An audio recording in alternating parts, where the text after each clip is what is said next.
Hey guys, I'm back with another chapter of To Save the World. It's been a while, it's it's been like a few months maybe since I read the last chapter, but they're long chapters, okay? And I've had like school going on and other things. But anyways, we're back to do another one. The last chapter, in a nutshell, was Shinso has a traumatizing past, Taoka is even more traumatizing, Nagisa's quirk isn't what everyone, including Nagisa himself, thought, Principal Asano is a creep with a vested interest in Shinso, Itona makes a reappearance, and Shiro is a creep too, who poked Izuku with a needle. Weirdo. Then the remainder of E-Class reveals their quirks, except Izuku, Shinso tries to kill Koro sensei and is scarred for life. A lot of bets and deals are made. Sexuality and training are discussed, and Asano Jr. needs a hug. Now, if you just watched the last video, that'll make a lot more, or the last chapter, that'll make a lot more sense. Unfortunately, I haven't in 2 months. I don't remember whatever voices I used for the other characters. I don't actually remember what happened in the last chapter, but we'll just see how this goes. Okay. To defy the odds. This was it. Midoriya Izuku was going to die. He could already feel his spirit starting to leave him. His heart rate was slowing and his vision being overridden by this incredible light he was just so desperate to accept. Again, Izuku. Oh, again, Izuku. Then that light was replaced with the disheartening gaze of Lovro, clearly done with all of Izuku's bullshit. The green haired boy groaned, covering his face with his hands. Every bit of his body felt sore. The foreign assassin had deemed him ready to duel today, but as each fight ended with Izuku on the ground in seconds, it seemed he was a little off. What is wrong with you? Lovro demanded, scowling deeply. Your training was exceeding my expectations, and now you are worse than where you started. Where is your head? Izuku sighed, wincing as he pulled himself off the ground.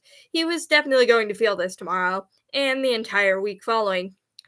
I guess I'm just a little distracted today, he admitted. End of term exams are coming up, and there's just so much pressure added on. Koro Sensei is offering up a chance to take off the tentacle if we get first in the school on a subject, and at the same time, we made a bet with the A class over who could claim the top spots. To make matters worse, they added a quirk exam, which is just a one-way ticket to my grave. Ouch! Mid ramble, the older man had reached out and smacked Izuku in the face, knocking him to the floor again. The professional assassin sighed. You really are distracted. You should have been able to stop that hit before it ever came. Lovro tissed before turning around and grabbing his coat off the tree where it was hanging. This is going nowhere. We will meet up again when you are no longer worrying about such trivial issues. Mr. Lowbro, you can't go yet. And besides, they're not trivial. These are real life or death situations here. If we get a lot of top spots, we protect ourselves from a life of certitude to 3A, and we increase our chances of killing Koro Sensei exponentially, which means saving the world, might I remind you. You can't get mad at me for worrying about and stop trying to hit me. This time Izuku did manage to block the hit, but only last second. Lovro rolled his eyes and retracted his fist. This isn't what's distracting you, he said, and Izuku quirked his eyebrows, wondering what the old man was alluding to because, yes it was. The professional assassin adjusted his fedora, scowling. You are paranoid about quirk exam. There's no need, for you won't pass it anyway. Izuku just blanched, mouth wide open. Sir? You've said yourself, Izuku, you're quirkless. In a quirk exam, you have nothing to present, so you will not pass. This is inevitable. This is inevitable. The assassin continued harshly, having no concern for the student's already fragile mental state. However, I am one of the greatest assassins who have ever lived, and my protégés always live up to my name. I do not train failures, Midoriya Izuku. You will go out there and show them every ability you have. Treat assassination as your quirk, and while it may not be possible for you to pass, you will not fail to make the judges remember you. Do you understand? Izuku nodded viciously, his newfound determination sparked by his teacher's words. Yes! He walked out of the testing room side by side with Shinso, feeling more anxious than he had going in. They had just completed the test for their five usual core subjects, and now it was time for the mysterious quirk exam. And while Lovro's words gave him the resolve to keep walking, it didn't make him want to throw up any less. For the tests, they were separated by at random to take different parts at different times. Izuku's group was led to a standard testing room by one of Kanugi Gaoka's teachers that he had vaguely recognized. His quirk seemed to have something to do with his eyes, if the hundreds of eyeballs littering his body was anything to go by. The mask around his mouth made him wonder if there was even one on his tongue. Hurry up and take a seat, the teacher ordered, and the students quickly complied. The man instantly started passing out thick packets to everyone. I will be monitoring this quirk theory test. It's a written test, and you have 30 minutes to complete it. Do not bother trying to cheat. My eyes see everything. Izuku blinked, feeling the weight of the test in his hand. 30 minutes to complete all of this? The teacher hit a button, triggering a countdown on the board. You may begin. It was like a gunshot race went off. Students frantically started opening their packets, some accidentally tearing pages or in the process. Zuko turned to the first page, followed by a series of questions, and began reading. Quirks are passed down genetically, acting as both a dominant and recessive gene, which varies from quirk to quirk. Dominant genes make the quirk's strength increase and limitations decrease, while recessive genes restrict the capabilities. Each quirk has a combination of two genes. One of the two dominant genes from their genetic makeup can result in three outcomes: a powerful two-part quirk, which parents dominate the gene's quirks presenting, extremely rare; a powerful quirk drawn strictly from one parent, common; or a case where one parent's quirk shows, but the other dominant genes contradict the one that presents, causing an overall quirk to weaken, uncommon. One dominant trait, and one recessive, which is the most common outcome, results in the parent who donates the dominant gene's quirk to present, but is typically weaker due to the added recessive gene and increases the restricts on the quirk, as the quirk will often draw on the recessive gene's restrictions. Two recessive gene quirks can result in two outcomes: one parent's quirk presenting, but with extreme limitations on said quirk, or when two recessive genes work together, they will balance each other out to create a powerful new quirk. When a quirk is a mutation, meaning not of coming from a combination of the parent's quirk, what is the genetic makeup? Izuku paused, his eyes skimming over the passage, again to make sure he read it right. But sure enough, there was nothing directly relating to the question in the passage. He skimmed the rest of the questions following the passage and found the same thing. Was he missing something here? Or was this exactly what the test makers wanted? They wanted to make the student panic, giving them a huge packet with large passages and indirectly correlating the questions to slow them down. It was just a decoy. If he was going to take this test, all his knowledge would have to come from his head. But luckily for Izuku, no one knew quirk theory. No one knew quirk theory better. Ignoring the lengthy passages of text, he jumped straight into the questions, zooming through them at a speed that could only make Core Sensei proud. Subtly glancing around, he noticed that the students around him were stuck on the first few questions, struggling to figure out if it was a decoy, and those around those around that likely didn't know enough quirk theory to answer the questions on their own. The only other group of people going fast as him were his fellow E class or his fellow 3E classmates. Core Sensei had thoroughly reviewed them on hundreds of examples of quirk theory and development, making sure that they could tell every possible off-screen quirk possibility when giving the subjects, or that they could give a methodical analysis on almost any type of quirk, much of which they'd already learned how to do during their quirk training classes. As Izuku approached the last few questions, while those around him had barely gotten past the first page, he smirked. Bring it on. Hold on, I have to click something. My computer gave me a pop-up thing. Okay. Despite it all, his confidence faltered the moment they. Oh, really? Go away. Stop it. Leave me alone. There we go. Despite it all, his confidence faltered the moment they moved on to part two.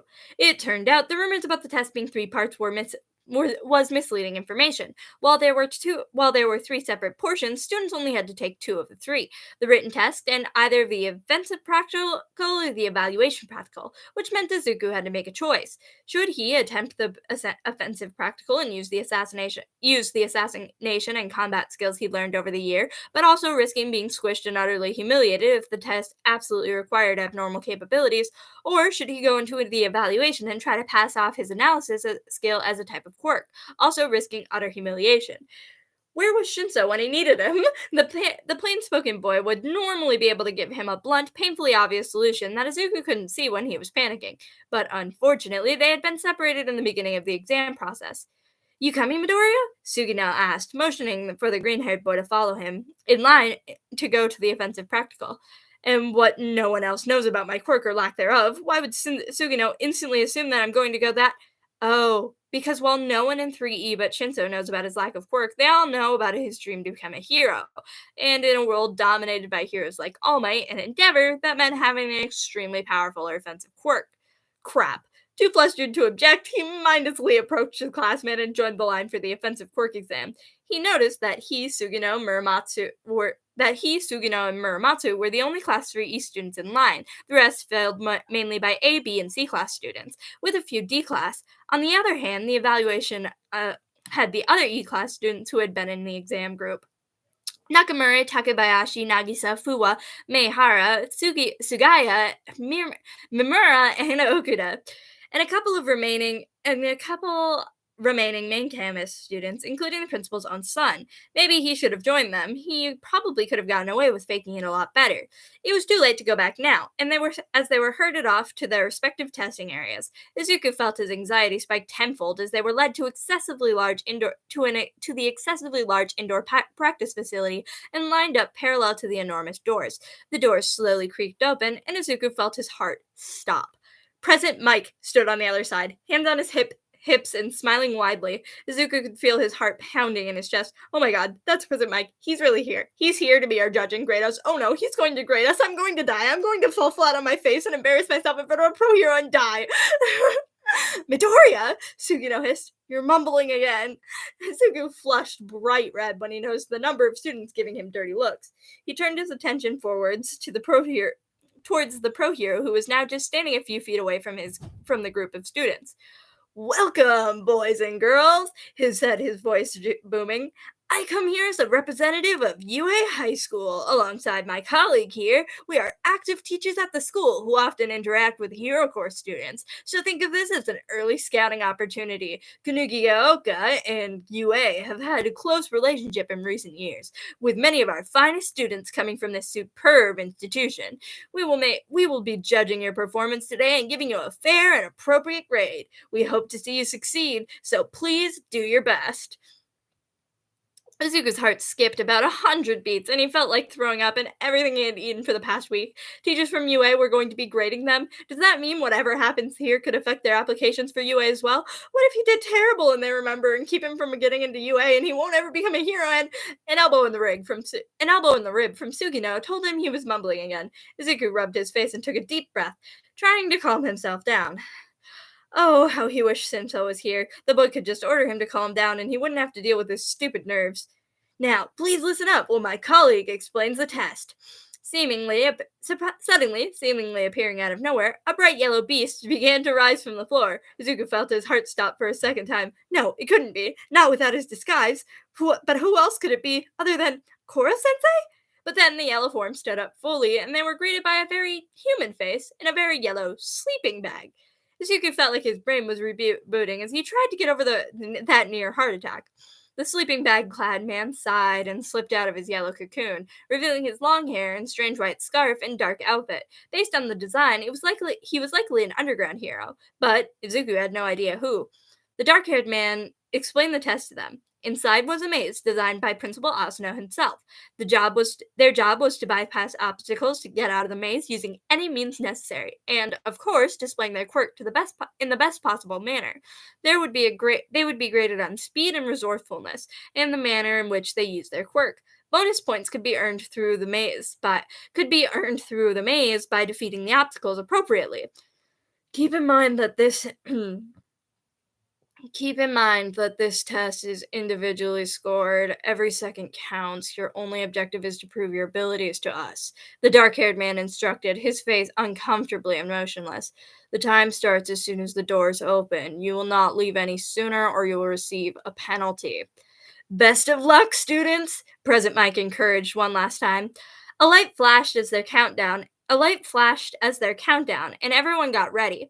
Izuku hesitantly got into a running stance, his mind going a million miles an hour. The door suddenly opened, and it became a madhouse. The girl on his left immediately shoved him and Sugino to the ground, leaving them basically to get trampled. Izuku cried when he felt something bite onto the back of his shirt, but relaxed when he realized it was just Muramatsu. The coyote boy's muzzle poked the back of his neck as he helped Izuku to his feet, using his hands to help Sugino. Thanks, thanks, man, Sugino said, brushing off his pants. Looks like we're set up to face a few more obstacles than just the ones in the maze. Let's go! They took off in a flurry, Muramatsu running far ahead of them on all fours. They had barely made it 20 feet in the maze before a laser gun appeared out of an upcoming wall and began to fire on them. The hell? Muramatsu cried, managing to dodge on the sheer fact that this wasn't the first time they had faced gunfire. The three ducked behind a wall for the shelter while Sugino pulled out his anti-sensei baseball from his pocket. I know there's a reason I never leave. I knew there was a reason I never leave home without it. He said before launching the ball at literal rocket speeds. It flew right at the gun and smashed it into pieces. Run! He said, taking off. Muramatsu was quick to follow, but Izuku realized a second too late that he was falling a few feet behind. Unfortunately, that was all the maze needed to get the best of them, and the glass wall shot up out of the floor, cutting Izuku off from the other two. Midoriya! Sugino cried, slamming his fist against the glass. He reared back to throw his ball again, but Izuku just shook his head. It'll take too much time. Just go. I'll find another way out, he said. Muramatsu and Sugino looked reluctant, but followed the order, running off further into the maze. Laser fire went off again, and Izuku ducked, cursing himself. There was no way he was going to make it through the maze on his own. He needed to find another way out. What would Koro-sensei tell him to do? As if the tentacle teacher was there, whispering the answer, he remembered the dark cloud man saying that they could get out using any means necessary. So with that logic, he could travel through the maze any way he felt. It was crazy. The walls were three times his height, but it was the only shot he had. Backing up to get a running start, he charged for the nearest wall. Kicking off like Lovro had shown him, he scaled up and pressed off, launching him to the wall adjacent. He kicked off that one too, trying to build up momentum. He zigzag jumped between the walls once before once more before kicking upward, reaching for the edge for dear life. By some miracle, he actually managed to grab on, his body slamming uncomfortably against the brick. He winced as he strained his muscles to pull himself up. He had gone out on a limb that the walls were likely fairly thick, considering there were many surprises hiding in them. It looked like his suspicions were rightfully placed. It was about a foot wide, which was the perfect amount for him to run on. He scanned his surroundings and quickly found an exit just off the side and took off. He might not have been as skilled a free runner as Kimura, but he could hold his own. He ran across the top of the maze, jumping from wall to wall, only having a few scary moments where he overestimated the distance. It was amusing running and jumping over the heads of his competitors. Many of their faces were completely priceless. He distantly heard Muramatsu howl, cheering him on. You got this, Midoriya! Sugino called out as he vaulted over his classmate's head, and Izuku smiled. Maybe he actually did. The exit was only a few walls away, and it looked like he was going to be the first one out. He needed to make a few more jumps, and the wall beneath his feet gave out as an explosion suddenly went off, sending him tumbling to the floor. He rolled as he hit the rubble to soften the blow, but every inch of his body screamed in pain. Blood trickled down into his eyes as his head throbbed. But thankfully, nothing felt broken. He hobbled to his feet slowly. There was no way he was jumping back up the wall again, but he was close enough to the exit that it shouldn't matter now. He started off at a sprint when he heard a deep groan followed by a whimper. He turned back and realized that he hadn't been the only one hurt by the explosion. A girl he didn't recognize with light brown hair laid on the ground, her legs pinned by the rubble. Izuku knew he shouldn't. Any edge he had in the test had blown up, and he was already pressed for time. There wasn't much he could do anyway. The rock had to weigh a couple hundred pounds, and Izuku wasn't exactly known for his impeccable strength. But as he watched the girl struggle helplessly, he knew that he couldn't turn his back on her. Lovro was going to kill him for this. Sliding into her side, he grabbed a large peak of rock, crushing her legs. On three, he shouted, and the girl thankfully nodded. 1, 2, 3. With the strength Izuku didn't know he had, he pulled the rubble rock and lifted it from the ground. He wasn't able to get it very high, only a couple inches off the ground, but it was enough for the girl to slide her feet out. Thanks, she said breathlessly, and Izuku just shook his head, waving it off. Thank me later, just run, he said, taking off. It quickly became evident that he was alone, and against his better judgment, paused to look back. The girl was hobbling awkwardly, leaning out heavily on one leg, and Izuku cursed his stupidity for thinking she'd be able to run after just getting crushed by a wall. Running back, he quickly looped her arm around his shoulder. Come on, we'll do it together. The girl looked shocked, as if he would ever recommend such a thing. Are you crazy? I'll just slow you down. Your grade depends on this. Izuku just laughed, taking the first few steps and encouraging her to move on. I guess you don't recognize me, but I'm from E class and you're hurt. I don't really care about my grade at this point. The girl visibly blinked back tears. Oh, okay. Thank you again. They hobbled through the maze at a slow pace, trying to avoid aggravating the girl's injuries any further. By the time they made it out, they were one of the last people to cross the finish line. Sugino and Muramoto, who had already finished, ran up to him frantically. There you are. What happened, man? I thought you had a shoe in for first earlier, Sugino asked, and the coyote boy next to him nodded wildly. I did, but it all blew up. Literally. I also stopped to help a girl get out from under the rubble, Izuku explained. It seemed like the other two boys just then noticed the girl. Muramatsu bared his teeth threateningly. Who are you? Oh, the girl said awkwardly, shimmying away so she wasn't leaning on Izuku anymore. I'm Erotica Ochako from Class 3B. Pleased to meet you all. The other two E-class boys still looked skeptical, but Izuku smiled warmly. Nice to meet you, Uraraka. I'm Midoriya Izuku of Class 3E. These are my classmates, Sugino and Muramatsu. The girl perked up, waving sweetly. I really can't thank you enough, Midoriya-kun. If you hadn't stopped, I think I'd still be under the rubble. I overused my quirk during the maze, and everyone else seemed too absorbed in finishing by themselves that no one else was stopping. Are you surprised? Your main campus kids aren't exactly known for being team players, Muramatsu barked. Uraraka winced, shoveling backwards. I really do feel bad for slowing you down, Midoriya-kun. I completely ruined your score. Maybe I should talk to the judges and ask if I could give you half of my bonus points, the girl said. Izuku just shook his head. I doubt they'll let you do that, Uraraka. Please don't worry too much about it. I was expecting a bad score anyway. The girl didn't seem any more comforted, but she thankfully didn't press anymore. An instructor suddenly came up to the girl and began to lead her away, saying that she needed to get to the nurse immediately. As she was led away, the girl turned back and bowed. Thank you again, Midoriya-kun. Izuku waved as she left, ignoring the incredulous look Sugino and Muramatsu were giving him. Sure, he may have blown his chance of scoring high on the quirk exam and possibly taking out one of Koro-sensei's tentacles, but in reality, what chance did he ever stand of succeeding anyways? In the end, he was still a quirkless kid from E-class, and while he may have been a novice assassin trying to save the world, today he was a hero saving someone from harm, and that was better than any prize. Ooh. How nice and sweet. They got test scores back later that week. The whole class held their breath as Koro-sensei announced the result. Nakamura kicked it off by claiming the top spot in English, meaning they were one tentacle down and had one score on A class. Izuku, despite his shaky confidence, managed to claim 8th overall. Even more surprising, Shinso got 3rd. When quizzed on it, the purple-haired merely shrugged it off. Bitch Sensei recommended it. She said I'll increase my chances of getting people to respond if I know multiple languages. Izuku blinked. Since when did Shinzo listen to Miss Yelovich? Kanzaki, despite getting the top Japanese score in E-class, fell short to Asano overall. 1 for A-class.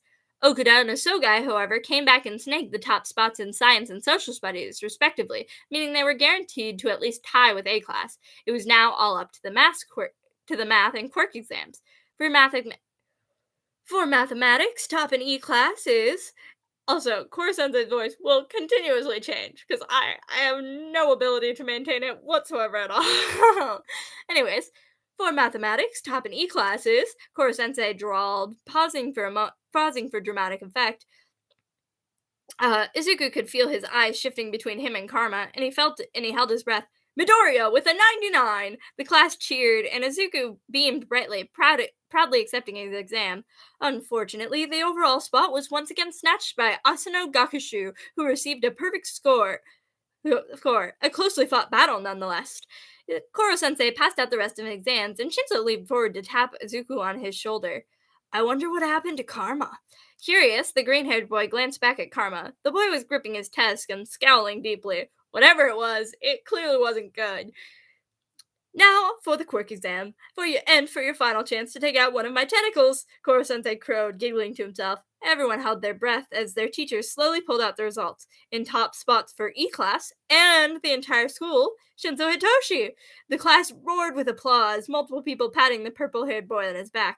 The octopus passed Shinzo his test, who immediately held it out for those around to see. A perfect score on your evaluation practical with Principal Asano as your judge? You're crazy, dude, Kimura commented. Nagisa nodded. The man was so intense I think he made me turn my own quirk against myself, the blue-haired boy said solemnly.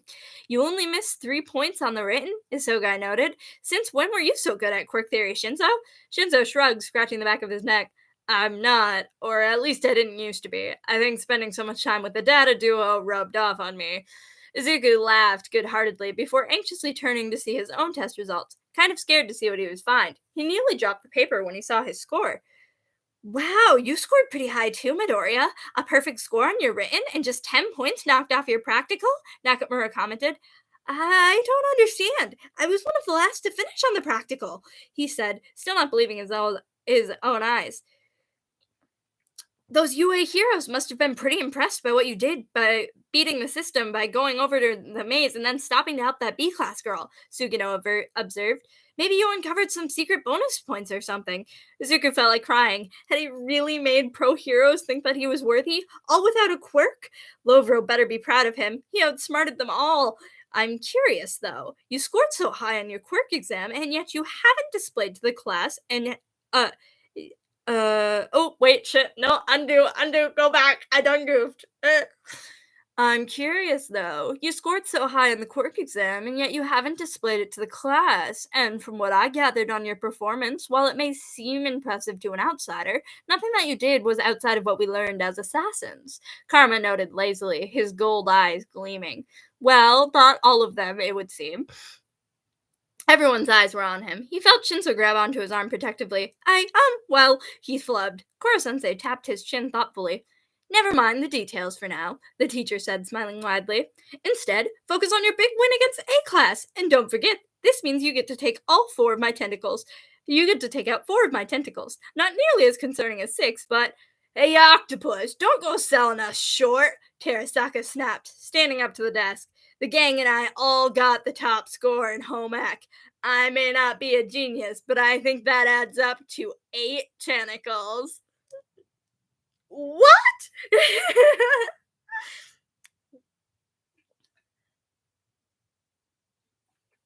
Okay. Hey, I never got to hear who the heroes grading the practical exam were. They only administered the physical practical. All I got was Eyeball Dude and Principal Asano. Shinzo pointed as they walked home from school. Oh, it was so cool. Mike was there, and I'm a huge fan of his radio show, but like, who isn't? And as well as some other UA hero teacher I didn't recognize. I think he was an underground hero. It was crazy though. When he first showed up, he popped out of nowhere wearing a yellow sleeping bag, and I thought it was Koro-sensei crashing the test. Oh god, can you imagine if it was? Honestly, I'm surprised he didn't try to use that disgrace of an All Might disguise to think in. No kidding, I thought I might recognize the hero once he stepped out of his sleeping bag, but no dice. He did have a really cool white scarf around his neck, though. White scarf? Shinzo stopped so suddenly, it was like he had been suddenly planted into the ground. Wait, you're telling me that while I was stuck undergoing psychological torment with Principal Asano, that you got to meet Eraserhead? Maybe? I wouldn't really know. I've never heard of you got to meet Eraserhead!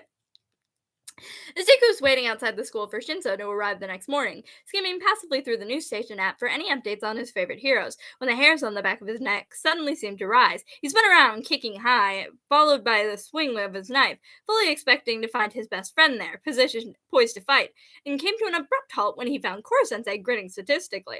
Needless to say, he wasn't expecting it and felt right in his butt. My, someone's a little jumpy these days. Don't tell me all your extra training has made you paranoid, he said, his wicked grin practically glowing. It obviously worked in your favor, though. I must admit, I was quite shocked myself when I saw your quirk exam scores. While I had little doubt you would excel in written theory, your practical score was astoundingly high, especially compared to many of your comrades. The octopus seemed closer, his grin becoming a lot more ominous. Your classmates, who, I might add, have followed my instructions and who've used their quirk on an assassination attempt before the exam. Izuku gulped. Admittedly, he had been expecting this conversation for a while, but after Koro-sensei dismissed Karo's accusations, he was hoping he would be swept under the rug. Clearly, luck was not on his side. It never was. You mean everyone and I? He sputtered. Yes, taking into account that Nakamura and I agreed that her using her quirk to to place first place in English would count as her assassination attempt. Okay, hold on, give me a second. I get the notifications, all the notifications, and it pop-ups on my computer, and it takes them a while. I gotta turn them all off. There we go.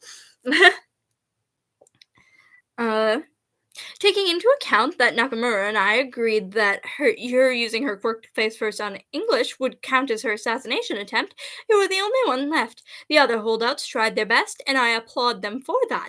As I tried to teach you all with our little deal, your quirk is never something you should be scared or ashamed of. Whether it may be perceived as weak or dangerous, it is your gift, and you should embrace it. I was not asking you to become reliant on it, or that asking for trouble. Just ask Karma. He thought he could sail right through the test with his innate capability quirk, and that hilariously blew up in his face. His teacher giggled as if remembering something, before his face turned serious again. Now, Midoriya, I am a man of my word, but I can be reasoned with. So, the octopus stepped back, holding out his tentacles expectantly. If you use your quirk to kill me right now, I might consider skipping out on your consequence. And trust me, I'm fine with either outcome. His eyes glowed red as he spoke that last part. Izuku almost peed himself right then and there. Knowing that any excuse would cause more problems, the green haired boy sighed, his shoulders sagging. It's not that I didn't want to use my quirk, Koro Sensei. It's just that I don't have a quirk to kill you with. He took a deep breath. I'm quirkless, Koro Sensei. There, he had said it. And he felt terrible. The octopus went slack-faced, and Azuku hung his head in shame. When a tentacle wrapped protectively around his waist, he couldn't stop the tears from flowing. Koro-sensei pulled him in tight, and the green-haired boy clung to his teacher like he was a lifetime. Midoriya, why didn't you say so from the start? Do you really think so little of me? Of your classmates? Izuku sniffled. I wanted to badly, but I couldn't help but feel like it was going to be the same. Even though we're E class and everyone still somehow seems so amazing, I can't ever measure up. Everyone thinks I'm still going to become a hero, even Shinso, and he knows I'm quirkless. But that's all just a big lie, a dream meant only for sleep. Koro-sensei wiped away his tears. Regardless of your born abilities, I have seen tremendous growth in you. I've watched your spars with Shinso and your training with Lovro. You are a force to be reckoned with, and pro assassins and heroes alike would envy you. What I'm trying to say, young Midoriya, is that I've always told the class that it doesn't matter what quirk you're born with, it matters what you do with it. That still applies with you, perhaps even more than the others. Being quirkless doesn't define your worth or your limitations. It only stands to be an open slate for the greatness you shall achieve. Izuku couldn't help it. He sobbed, like ugly sobbed, to the point where Koro-sensei's tentacles were swelling up with his tears. How did the octopus seem to understand everything, like he had experienced it personally? How did he know just the right thing to say? How could Izuku be expected to kill the one person who had so much faith in him? I'm going to tell the class I'm quirkless. Ooh, that's not the right voice. I'm going to tell the class I'm quirkless. They were walking home. Shinso looked up from his phone, clearly shocked, before smiling fondly. He ruffled Izuku's hair. I'm proud of you, Jolly Green. And don't worry, this won't change anything. It changed everything, just not in the way Izuku was expecting. What? You mean you've been doing everything without a quirk? Nagisa said aghast. Mei Harig laughed. You're totally badass, Midoriya. You had us all fooled. You mean you don't even have an analysis quirk? What a plot twist, Fua asked. Oop. His classmates were in an uproar, unable to believe that he was naturally that cool, and not because of a quirk, as they were putting it. A couple of his classmates were crowded around Ritsu's screen as she played back the video, still not really believing it happened. I haven't been really honest with you guys, the video Izuku said from his place in front of the class. The truth is, I haven't been keeping my quirky secret from you because there's nothing to keep a secret. I'm quirkless. I can't believe this, Muramatsu said, coyote ears folded downwards. You were like the best at our quirky practical. How did you manage to do all that without a quirk? I can't believe I can't believe so many people's quirk exam scores got surpassed by someone without a quirk at all, Hazuma said, her shadowy body sprawled back in her chair. That's the biggest fuck you could have given those main campus assholes. Good job. Sugina nodded. Respect, dude. Karma eyed him, smirking. My, not even my quirk was able to figure this out beforehand. I'm impressed, Freckles. Izuku had an inkling suspicion that there was a lot of reasons Karma's quirk couldn't figure out it wasn't because of power limitations. He would have to explore this theory later. But for now, he could focus on the relief and joy he felt under his classmates' praise. Koro-sensei was smiling, perhaps a bit too smugly, while Miss Yelovich looked floored, and Karasuma nodded, giving his respect. Izuku felt tears form the corner of his eyes. Even his teachers believed in him, despite being quirkless. I told you so, Shinzo said and placed his elbow on Izuku's shoulder. Izuku couldn't even argue. I know. As for their deal with A class, they were able to steal the reward offered by the school for the class with the highest grade, an all expenses paid trip to a private island resort for 3 days, which meant E class would be going on another assassination vacation. But until their departure, Karasuma scheduled their summer break on full of assassination and quirk training. Though they had an elaborate assassination plan worked out already, their teacher wanted to make sure there was no room for error. With the opportunity to destroy all eight of Koro-sensei's tentacles and the fate of the world on the line, messing up was not an option. Izuku was in the middle of practicing his long-distance shooting when an oh-so-familiar voice shouted out, "Your feet are sloppy again, Izuku." The green-haired boy jolted, his shot going wide. "Mr. Lovro?" He spun around and found his trainer stalking towards him, clearly displeased. Izuku cowered behind his gun instinctively while Miss Yelovich ran away to cover her body. It was slightly relieving to know that the fear of his mentor was mutual among his students. "What have I told you about maintaining focus?" Lovro growled. "Sorry, sir." Shinzo glanced between the two. "Really? This is your big secret?" Izuku chuckled sheepishly, shifting awkwardly under the stare of his best friend and trainer. Why are you here, Mr. Lovro?" I called him here to assist with the class's training," Karasuma explained, approaching them. "I felt it best. We got all the insight we could, since may be our only opportunity to kill the target. I wasn't aware he had already taken it upon himself to overlook some of the students' development." He turned to Izuku, clearly looking for an answer. "I approached Mr. Lovro a while ago and asked him to train me to fight. I knew since I was quirkless and I was going to work harder than everyone just to keep up." Karasuma hummed. "Well, considering you are one of our top combaters, it just goes to show how useful Lovro's input is. We're lucky to have him." The foreign assassin hummed and turned to face the class. "Your teacher has informed me of all your quirks, strengths, and weaknesses, which I will take the liberty to explore and evaluate during your training sessions this week. I trust we will remain uninterrupted by the octopus, of course. He has chosen to take the summer to reestablish himself as the number one villain by wreaking havoc all across the globe. Earlier this month, we arranged for the news stations to start commenting on his lack of appearances. Knowing his pride was too great to overlook this," Karasuma answered. "Perfect," Lovro drawled. "Now, explain to me your plan." After Karasuma debriefed Lovro on their assassination plot, the dark-cloaked assassin called Izuku over while the rest of his classmates started their drills again. "Your class's front plan is very well thought out. I take it you had much part in the creation, correct?" Izuku tried not to quiver under the man's intimidating gaze. Yes. Nagisa, Karma, Shinzo, and I came up with most of it, though everyone contributed in some way. "As to be expected of one of my students," Lovro said. "Though I must say, much of your class has true potential. I would not mind taking on a number of them as well. I am amazed by how your talents have grown in such a short amount of time." Izuku couldn't help but agree. They started off as a bunch of lost cause N-class losers, and now they were a promising group of fighters and trained killers. And since when was that a good thing? Izuku, Izuku, the green-haired boy jolted. Yes, sir? There is a technique I wish to teach you before you depart. I meant to teach it to you in our last lesson, but your distraction would have made it pointless, Lovro said, standing over his student. Technique? Izuku echoed. Yes. Consider it a gift from your master.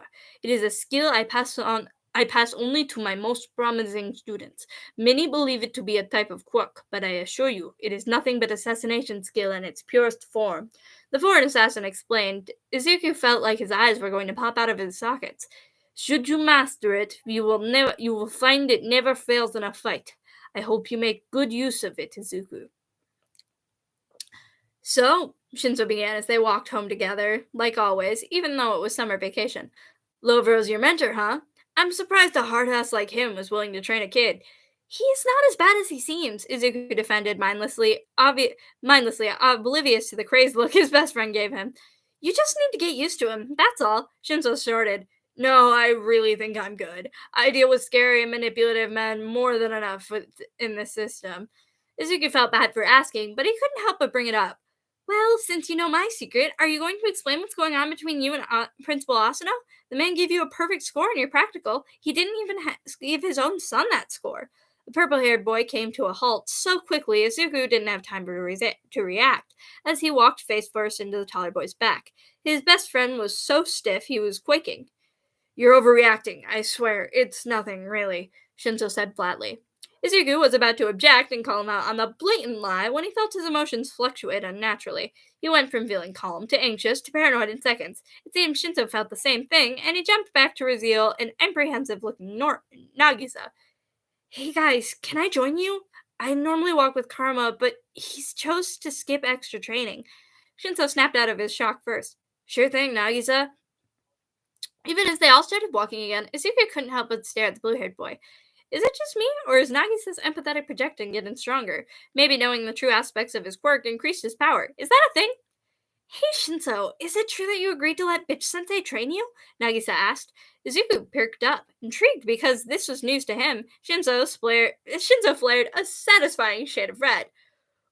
It's only one lesson. Izuku couldn't resist, feeling inspired by Karma. This is what you get for keeping your secrets when I told you mine.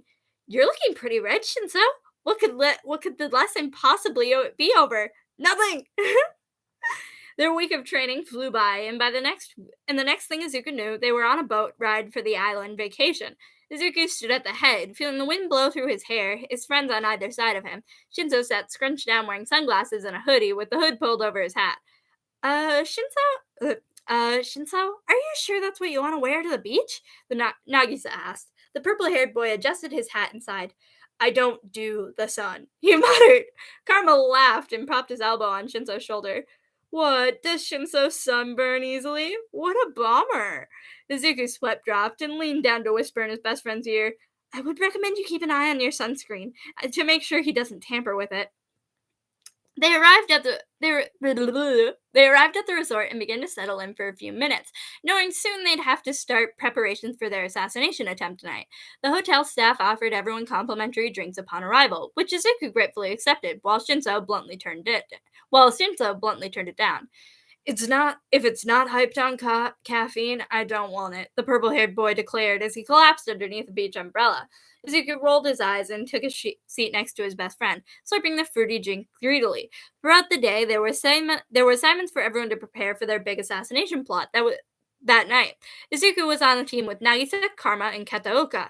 They were they were supposed to pretend to be scuba diving when they were actually doing recon. Shinzo was teamed with Yada to persuade the captain of the ship restaurant to go to a specific destination they had planned out.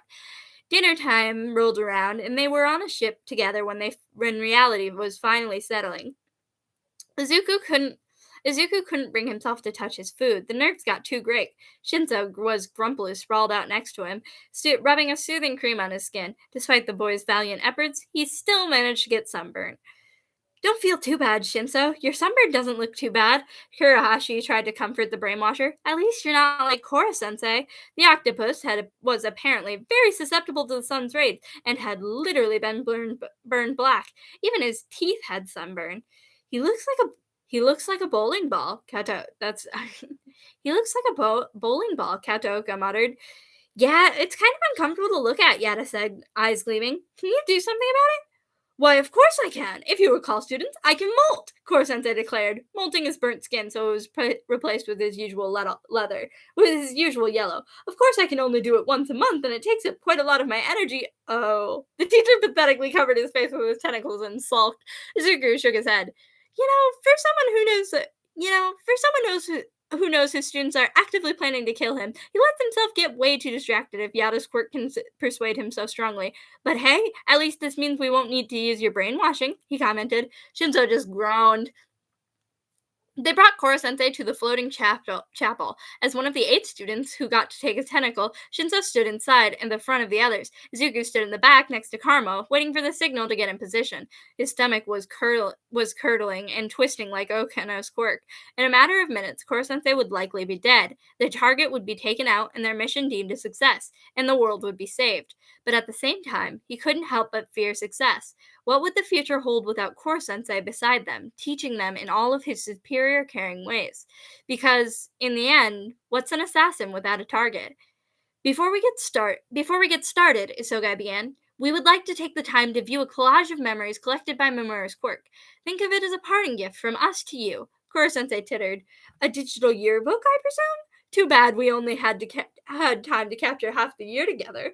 The octopus took a seat on the bench and that was their signal to start. Okajima turned off the lights and Mimura blinked, triggering his hologram quirk. Instantly, film of their daily class life was seen through Mimura's eyes.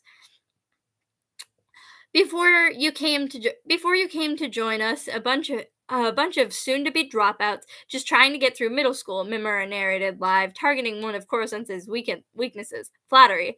The stream switched clips from their assassination training. Now we're aspiring assassins with one goal, to kill our sensei.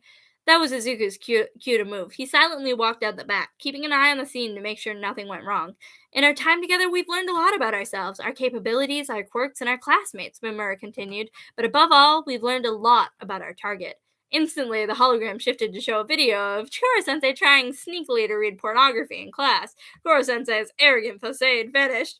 You said you'd keep it a secret! Okajima and Marihara stepped up, grinning evilly as Mimura shared various clips of where he caught Koro-sensei being a pervert. It was almost alarming how many there were. Mimura and Hazuma teamed up to stalk him, using the girl's shadow body as camouflage. But they only had time to follow Koro-sensei for about a week. How much pornography does this man need? Koro-sensei's embarrassment and shame were clearly getting to him. While he started out a superior being in every way to them, he was now reduced to a blubbering child caught breaking the rules. Izuku almost felt bad for him. Better get comfortable, Koro-sensei, Okajima cheesed. Mimura's stocked up on eye drops, and we've got over an hour of this footage. A whole hour? By the time the film was over, Mimura had gone through 3 bottles of eye drops, doubtfully healthy no matter how much the boy insisted, and Koro-sensei was so ashamed he was claiming he was already dead, lying on the bench pathetically. It was extreme, and he was completely oblivious to anything else, just like they planned. High tides had come in, flooding the place just enough to soak their teacher's tentacles. He was seasick, embarrassed, waterlogged, and about to be out of 8 tentacles. It was like success was inevitable. Izuku sat in his boat, waiting for Ritsu's signal. From his position, he could just barely catch a glimpse of Shinzo, and the other 7 students, all poised with their guns. The purple-haired boy said something, smiling bitterly before firing at Koro-sensei's right-hand tentacle. The other 7 did the same, rapid fire, and Ritsu appeared on the phone screen. It's been 5 seconds. Go! Izuku and the other 3 boat drivers, Karma, Hara, and Takebayashi, gunned it, speeding away. The ropes tore apart the chapel, exposing Koro-sensei completely. With Izuku's job done, he was able to sit back and watch the rest of the plot work out. Immediately afterwards, Kataoka, in her part fish form, shot out, bringing a wave of water with her, soaking their teacher even further. Kurohashi used her animal mimicry to made what Izuku assumed to be a dolphin battle cry, giving the army of ocean creatures that came forth, jumping and splashing Koro-sensei until he was thoroughly soaked. Izuku noted that the animal attack had pushed Koro-sensei slightly off-center, but thankfully they had planned for this too. Okajima jumped into action, triggering his snapshot quirk. Izuku was already far enough away that he wasn't affected and was able to certainly watch all movements, even the water freeze for a second. Sorry, gotta readjust my legs. They hurt. Okay. Good thing we're reaching the end of the chapter soon. There we go. Okay. Izuku was far enough away that he wasn't affected, but it was certainly strange to watch all movement, even the water, freeze for just a second. The perverted teenager shoved Koro-sensei's immobile body into position just quick enough before his quirk gave out. Finally, it was time to strike. The remaining E-class students rose from the ocean on water jetpacks, locking their teacher in a hydraulic cage. It blocked Izuku's view of Koro-sensei, but considering the name he came up with the plan, he knew it forward and backwards. Those who had taken out his tentacles, along with Ritsu in their robot form, would start firing rapid fire around the teacher, locking him in tight. Ritsu's timer had approached 1 minute, and Izuku held his breath. He watched the gunfire leave Chiba and Hayami's guns from their sniper's nest. There was no doubt the precision they shot with, especially with their quirks. The timer hit 1 minute. The gunfire stopped. Izuku felt his heart stutter. Had they actually won? He reached for his phone, about to ask Ritsu for an update, when the shockwave ripped through the air, seemingly taking all color and sound with it. And then the world exploded. I can't say like that anymore. So, that was, I don't even know what chapter it was. That was chapter 5, To Defy the Odds of To Save the World. I hope you enjoyed it, and I will see you guys some other time. Bye! Here we go, end stream.